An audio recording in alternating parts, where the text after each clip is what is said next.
In the heart of the 19th century, the United States of America was torn apart by a conflict that would shake the very foundations of its existence, the American Civil War. Amidst the turmoil and bloodshed, one man emerged as a beacon of hope and a symbol of unity: Abraham Lincoln, the 16th President of the United States. Lincoln's role in the Civil War was not merely that of a political leader.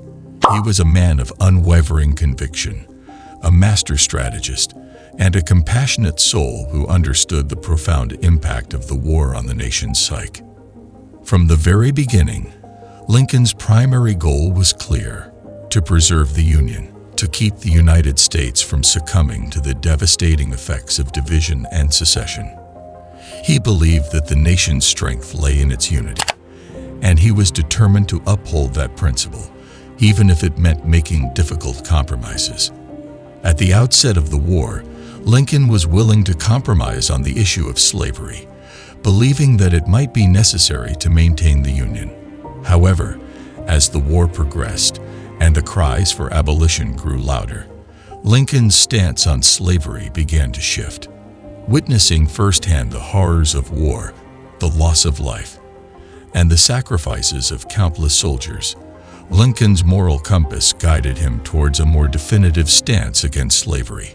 He began to see that the preservation of the Union was inextricably linked to the abolition of slavery, and he became increasingly determined to end this abhorrent practice.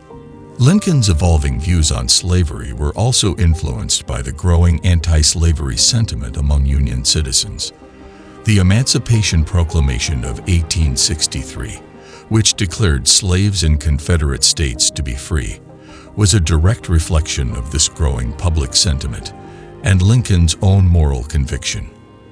Lincoln's intransigence on the issue of slavery ultimately scuttled the possibility of a peace conference between the Union and the Confederacy in 1864. The Confederacy, unwilling to accept the end of slavery, refused to compromise, and the war continued, ultimately leading to the Confederacy's defeat. In the end, Lincoln achieved his two primary goals: the preservation of the Union and the abolition of slavery. His unwavering leadership, his strategic decisions, and his moral compass guided the nation through its darkest hour and helped shape the United States into the country we know today. Abraham Lincoln's legacy is one of unity, resilience, and compassion. He was a man who believed in the power of democracy, the strength of the human spirit, and the promise of a brighter future for all Americans.